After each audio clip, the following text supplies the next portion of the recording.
नमस्कार। कलम कथा के फिल्मी पंचायत कार्यक्रम में आप सभी का अभिनंदन है। जीवन में स्वयं को खुश रख पाना, हंसा पाना बहुत मुश्किल होता है, या मैं कहूँ कि असंभव होता है।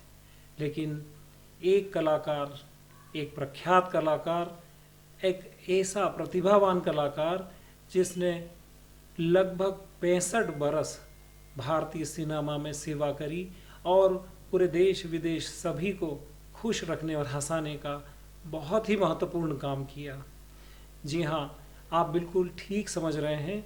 आज मैं जो अब हमारे बीच नहीं है, असरानी जी के बारे में बात कर रहा हूँ। हमारे साथ स्टूडियो में उपस्थित हैं श्री सिसोदिया जी। सिसोदिया साहब नमस्कार। नमस्कार। फिल्मी पंचायत में आज हम एक ऐसे महान कलाकार जो अब हमारे साथ नहीं हैं, उनके बारे में आपके साथ एक विस्तार के साथ चर्चा करना चाहते हैं।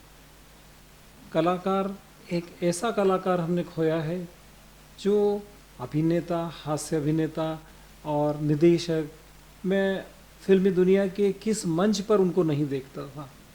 आज वो हमारे साथ नहीं है और आप बहुत अच्छे से समझ रहे होंगे कि मैं इस वक्त असरानी जी के बारे में बात कर रहा हूँ।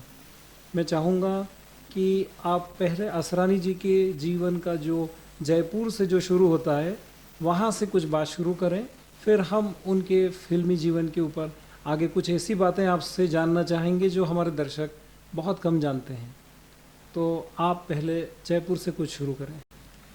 जी, एक साधारण से लड़के की असाधारण यात्रा है और एक प्रख्यात अभिनेता बनने तक की यात्रा है। तो ये शुरुआत होती है जयपुर से। जयपुर में एक नौजवान है और वो नाटकों में काम करता है, रेडियो पे काम करता है और उसका काम परफॉर्मेंस बहुत अच्छा रहता है।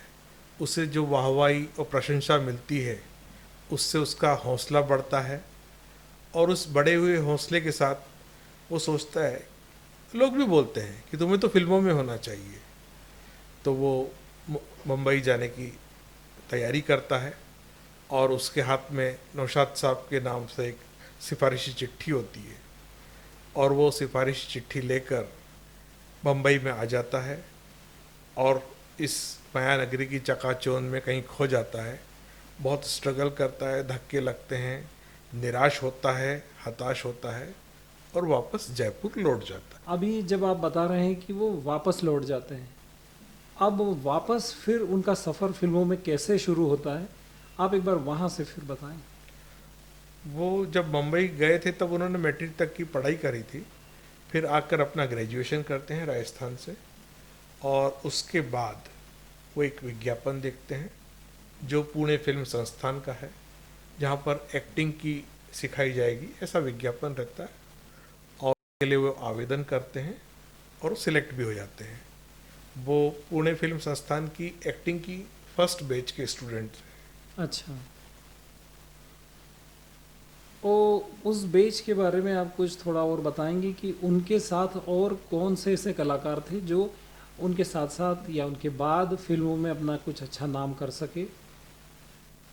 उसके बाद के कलाकार ज़्यादा महत्वपूर्ण हैं, जैसे रज़ा मुराद है, किरण कुमार है, शत्रुघ्न सिन्हा है, जया भादुड़ी है, शबाना आज़मी है। ये उनकी बाद की बैच के स्टूडेंट्स रहे और असराना जी की जो यात्रा थी वो बड़ी मुश्किल थी, बड़ी दूभर थी, क्योंकि वो जब पुणे फिल्म संस्थान से 2 साल का कोर्स कर लेते हैं तो बावजूद उसके उनको मुंबई की फिल्म इंडस्ट्री में काम नहीं मिलता है, क्योंकि हमारे हिंदुस्तान में ये मान्यता है कि कलाकार पैदा होते हैं, एक्टिंग न तो सीखी जाती है और न सिखाई जाती है।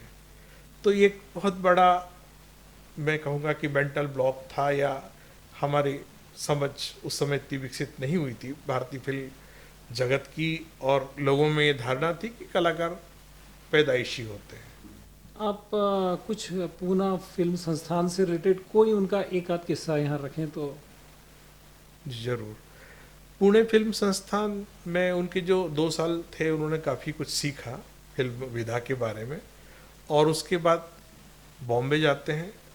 बॉम्बे में काफ़ी धक्के खाते हैं तो उनके जो वहाँ के निदेशक रहते हैं रोशन तनेजा, तो वो बोलते हैं कि अगर तुमको बम्बई में कुछ काम नहीं मिल रहा है तो मेरे आके मदद करो। तो वो वापस पुणे फिल्म संस्थान जाते हैं और एक्टिंग के जो कोर्स में जो दूसरे स्टूडेंट्स रहे थे, जैसे मैंने पहले नाम बताया, तो एक्टिंग कोर्स में रोशन तनेजा की मदद करते हैं और वहीं पर सप्ताह में 5 दिन वहीं रहते हैं और 2 दिन सैटरडे और संडे मुंबई आते हैं जी हाँ। और यहाँ पे स्ट्रगल करते हैं, प्रोड्यूसर डायरेक्टर से मिलते हैं। और इस बीच संस्थान में मिसेस गांधी आती है, मिसेस इंदिरा गांधी, जो उस वक्त इंफॉर्मेशन एंड ब्रॉडकास्टिंग मिनिस्टर थी।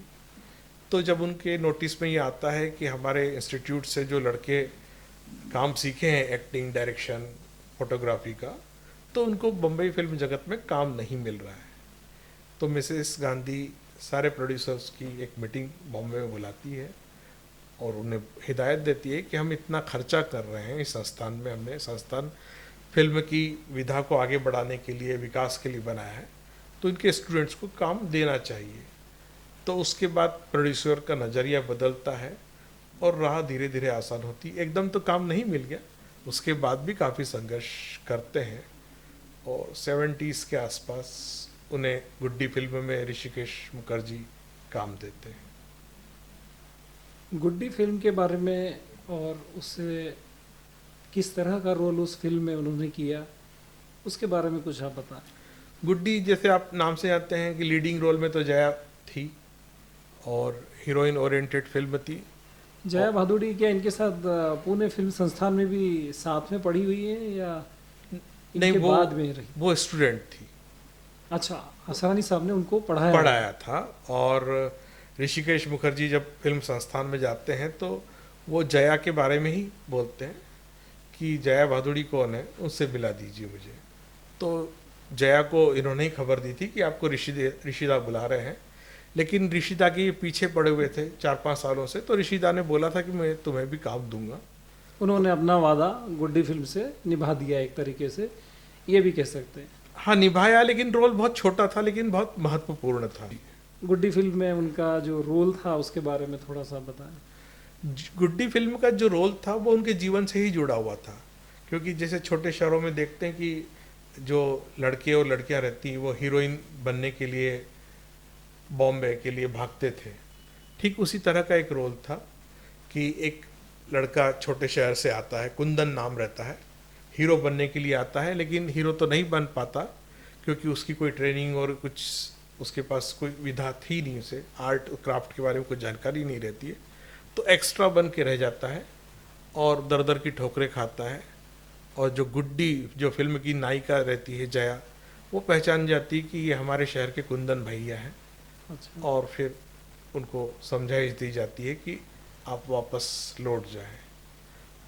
तो ये लेंथ तो बहुत कम थी, लेकिन उस छोटे से रोल में उन्होंने जान डाल दी थी और इसी से पहचान मिली और इसी के बाद 8-10 फिल्में उनको मिल गई। उसके बाद तो उन्होंने कभी पीछे मुड़कर नहीं देखा। आपने कहा गुड्डी से उन्हें पहचान मिली, मैं देखता हूँ कि इसी श्रृंखला में वो जया भादुड़ी के साथ अभिमान फिल्म में भी गए। जी, गुड्डी में एक रोल मिला, उसके बाद मैं सोचता हूँ कि अभिमान में उनको एक अच्छा बड़ा रोल मिला और मेरे को लगता है कि वो एक बहुत पहचान देने वाला रोल भी था, बहुत अच्छा कैरेक्टर रोल भी था। और साथ ही साथ मैं चाहूँगा कि उस रोल को और उसमें असरानी जी का जो एक बहुत ऐसा खास सीन हो वो आप हमारे दर्शकों को बताएं तो बहुत अच्छा होगा। देखिए, अभिमान फिल्म जानी जाती है ऋषिकेश मुखर्जी के निर्देशन और अमिताभ और जया के अभिनय, SD बर्मन के संगीत के कारण, लेकिन असरानी का उसमें बहुत महत्वपूर्ण रोल था। जी हाँ। वो कहानी से जुड़ा हुआ था और एक उसकी लेंथ भी काफ़ी थी, स्क्रीन प्रेजेंस भी काफ़ी लंबी थी और उन्होंने उसको बखूबी निभाया। वो इसमें अमिताभ के सेक्रेटरी बनते हैं, दोस्त भी रहते हैं। जी हाँ। और इसमें पति पत्नी के रिश्तों पर जो दरार आती है उसके वो साक्षी रहते हैं, गवाह भी रहते हैं और उसमें उनकी दरार को पाटने में एक महत्वपूर्ण भूमिका भी निभाते हैं। तो उस फिल्म में उनको बेस्ट सपोर्टिंग एक्टर का नॉमिनेशन फिल्म फेयर का मिला था। अरे वाह। लेकिन उस वर्ष का अवार्ड अमिताभ बच्चन नमक खराब के लिए ले गए थे। तो मैं जो अभिमान है उनको महत्वपूर्ण मानता हूँ। उसमें एक सीन है, अमिताभ और इनका संवाद होते हैं और अमिताभ को बोलते हैं कि तेरे को तकलीफ़ क्यों हो रही है, क्योंकि भाभी को तेरे से ज़्यादा गाने की फीस मिल रही है। जी अमिताभ गुस्सा हो जाते हैं और उन्हें डांट देते हैं, बोलते हैं कि ये मेरा घर है। तो जो ये संवाद बोलते रहते हैं कि तेरे को तकलीफ़ हो रही है, तो एकदम हाई पिच में था। और जब अमिताभ उनको झिड़क देते हैं, तो वो फिर लो पिच में आ जाते हैं और बोलते हैं हाँ ये घर तो तेरा है, इतना ही बोलते हैं। और फिर उसके बाद क्या होता है कि वो उनको छोड़कर जाने लगते हैं। तो तभी फ़ोन की घंटी बजती है, तो वो फ़ोन की तरफ बढ़ते हैं और फ़ोन का रिसीवर उठाने के लिए आगे बढ़ते हैं, फिर वापस लौट जाते हैं। महसूस करते हैं कि ये घर मेरा नहीं है, घर मेरा नहीं है और ये जो दोस्त है वो भी अब मेरा वो नहीं है। नहीं रहा जो पहले था। तो काफ़ी उनका महत्वपूर्ण रोल था और क्लाइमैक्स में भी उनके काफ़ी अच्छे सीन थे। तो वो जो मनोभाव रहते हैं, एक सेक्रेटरी का रोल, उसमें चंदर नाम था उसका, चंदर कृपलानी है कुछ ऐसा। ये बहुत बड़ी बात है, एक कलाकार अपनी इस तरह से छाप छोड़ता है, कोई सीन के माध्यम से याद किया जाता है। अभी अगर हम सीन के माध्यम से याद किया जाता है, डायलॉग के लिए याद किया जाता है, अगर जब हम ऐसी बात कर रहे हैं तो असरानी जी और शोले, ये एक ऐसी बात होगी जहाँ पे वो डायलॉग के लिए बखूबी याद किए जाते हैं। हाँ, मैं शोले पे बात करूँगा, लेकिन एक अभिमान का एक और मैं आपको ऐड कर देता हूँ। एक सीन में वो अमिताभ को बोलते हैं कि मैं तेरा दोस्त हूँ, बीवी नहीं हूँ। वो जिस अंदाज से बोला था, वो अंदाज एकदम ऐसे कोई लाउड नहीं था, लेकिन एक तंज था और उसको बखूबी वो मनोभाव को पर्दे पर साकार किया था। और शोले तो एक आइकॉनिक फिल्म है और भारतीय फिल्म इतिहास के बारे में बोला जाता है कि शोले के पहले और शोले के बाद। तो असरानी जी का एक महत्वपूर्ण रोल था उसमें। अंग्रेज़ों के ज़माने के जेलर हैं, जो कि पुरानी पीढ़ी के लोग जानते हैं कि जो भी गवर्नमेंट ऑफिसर रहा करते थे वो बोलते थे कि हम अंग्रेज़ों के ज़माने में काम करते थे। तो वही एक पंच लाइन थी और वो प्रॉपर लिखी गई थी सलीम जावेद द्वारा और डायरेक्शन रमेश सिप्पी का था। लेकिन इस पर असरानी जी ने बहुत मेहनत की थी। वो इंस्टीट्यूट गए, उन्होंने हिटलर की आवाज़ को सुना, समझा और बाकायदा उन्होंने लुक टेस्ट भी दिया था और पूरा चल के बताया था कि ऐसे चलेंगे, बॉडी लैंग्वेज ये होगी, डायलॉग में कहाँ हाई पिच रखना है, कहाँ लो पिच रखना है, हंसना कैसे है, एक एक डिटेल के बारे में चर्चा की थी। और जब दर्शक देखते हैं तो उन्हें लगता है कि हास्य कलाकार ने कर दिया, लेकिन इसके पीछे जो मेहनत थी वो असरानी जी ने ही करी थी। इसमें असरानी जी का योगदान 100% था। ये क्यों? उनका समर्पण है अपने कला के प्रति, अपने प्रोफेशन के प्रति, कि वो 100% देना चाहते हैं हमेशा। और 100%। आज ये कारण है कि आज हम लोग उनके ऊपर इतनी बात कर रहे हैं। समीक्षकों ने उस रोल को ओवर द टॉप कहा था, लेकिन वो किसी अवार्ड या इसका मोहताज नहीं है। दर्शकों ने काफ़ी पसंद किया है, आज भी उसके मीम्स बनते हैं और ये यूट्यूब पे काफ़ी अवेलेबल है। अंग्रेज़ों के ज़माने के जेलर हैं, तो ये एक महत्वपूर्ण रोल था। और एक बड़ी संजीदा फिल्म निकाह, जी, उसके बारे में आप क्या कहेंगे कि वहाँ असरानी जी का क्या योगदान है? निकाह, हाँ, एक बहुत सीरियस सब्जेक्ट पे, तलाक के विषय पर फिल्म थी, ट्रिपल तलाक पे। और उसमें असरानी जी का एक छोटा सा रोल था। एक कव्वाली भी थी उनकी कि चेहरा छुपा दिया है किसी ने नकाब में, वो एक मशहूर कव्वाली थी। लेकिन उसमें एक थोड़ा सा नेगेटिव शेड था। हमारे साथ जो आसपास के लोग रहते हैं, किस तरह एक तलाकशुदा महिला को देखते हैं, उसको सिड्यूस करने की कोशिश करते हैं, तो वो रोल उन्होंने, एक छोटा सा सीन था तो उसमें बखूबी से उन्होंने निभाया। तो आपको पता नहीं लगता कि ये विलेन है कि ये दोस्त है कि, तो वो उस तरह के जो छोटे छोटे मनोभाव रहते हैं उसको प्रदर्शित करने का उनमें एक बहुत बड़ा एक कला थी, एक एक, अलग ही उनका अंदाज था। हाँ, उनकी क्राफ्टमैनशिप दिखती है, एक छोटे से सीन में दिख जाएगी। अगर कलाकार है, सच्चा कलाकार है, तो उनकी भाषा पर पकड़ प्लस उनका जो परफॉर्मेंस छोटे से सीन में भी बहुत शानदार था।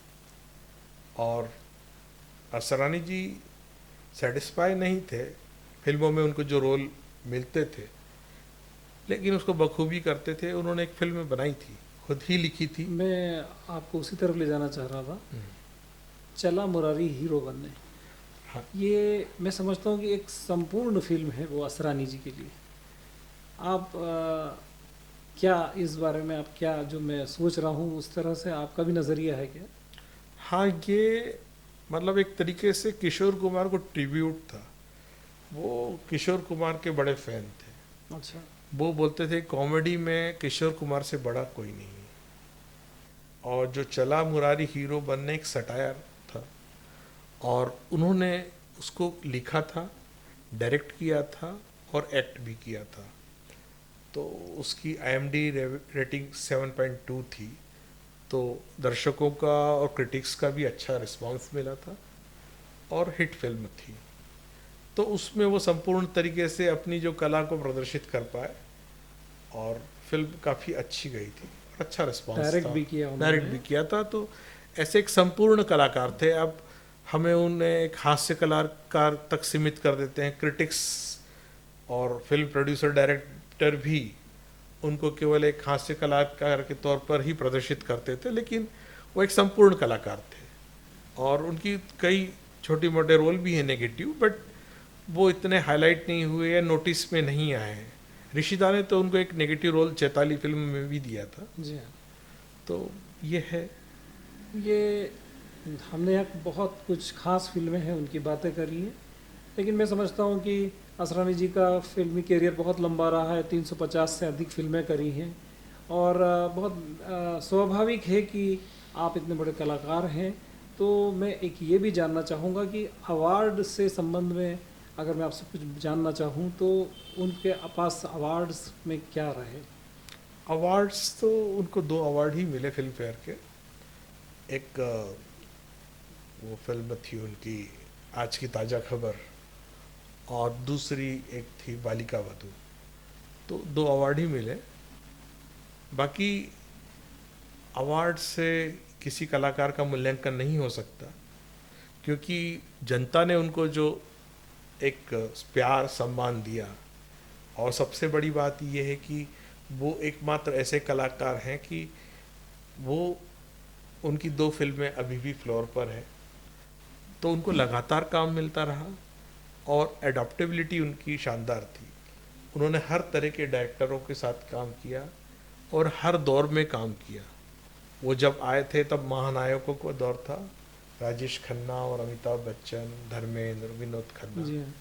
और उसके बाद भी मिथुन और ये अक्षय कुमार और आज के जो एक्टर्स हैं। लेकिन उन्होंने हर एक्टर्स के साथ पर्दे पर काम किया, बखूबी काम किया, वेब सीरीज़ में भी काम किया। मैं वही जानना चाह रहा था। 90 टीवी के सीरियल। दशक में जब मैं ये कहूँगा कि टीवी सीरियल्स का आना शुरू हुआ, तो असरानी जी का इस तरह के टीवी सीरियल्स में क्या काम रहा, किस तरह का योगदान है? उनकी वाइफ ने और कंपनी बना के टीवी सीरियल्स वगैरह प्रोड्यूस वगैरह किए हैं। तो वो तो वो उनका ये कहना था कि एक्टर तो ऑलवेज एक्टर, चाहे वो थिएटर में करें या आकाशवाणी में किसी नाटक में रोल करें या वेब सीरीज़ में करें या टेलीविज़न पे करें। तो ना उन्होंने टेलीविज़न को भी उतनी गंभीरता से लिया जितना फिल्मों को लेते थे। उनका कहना है कि एक्टर का काम तो हमेशा एक जैसा ही रहता है, हर जगह एक्टिंग ही करना है, थोड़ा सा टेक्निक बदल जाती है। तो उस तरीके से वो तो ट्रेंड एक्टर थे ही, हिंदुस्तान के पहले ट्रेंड एक्टर। तो उन्होंने तो अपने आप को हर चीज़ में ढाला है। ये काफ़ी कुछ आपने बातें बताई एक ट्रेंड एक्टर की। अब मैं आपसे जो बहुत महत्वपूर्ण बात ये है जो मैं जानना चाहता हूँ, एक युवा को किस तरह से उनसे सीखना चाहिए? असरानी जी से क्या प्रेरणा की चीज़ें मिलती हैं जो आज हमारे युवा उनसे इंस्पायर हों, उनसे प्रेरित हों? उनका तो पूरा जीवन ही प्रेरणादायी रहा है। एक छोटे से शहर से चालू करना काम, और उसके बाद लगातार संघर्ष करना, एक ट्रेनिंग लेने के बावजूद वो लगातार लगे रहे और बहुत डिसिप्लिन में उनकी लाइफ रही। वो योगा करते थे, फिजिकली फिट रखते थे अपने आप को। और सबसे ज़्यादा ज़रूरी जो चीज़ मेरे को एक लगती है, जो मैंने उनके कई सारे इंटरव्यूज में सुनी, कि वो अनुशासन होना ज़्यादा पसंद करते थे। समय पे स्टूडियो पे पहुंचते थे, जो टाइम दिया जाता था उसके पहले वो पहुंच के तैयार रहते थे। तो मुझे ऐसा लगता है कि एक अनुशासन के साथ जीवन जीना, वो हम उनसे बहुत सीख सकते हैं।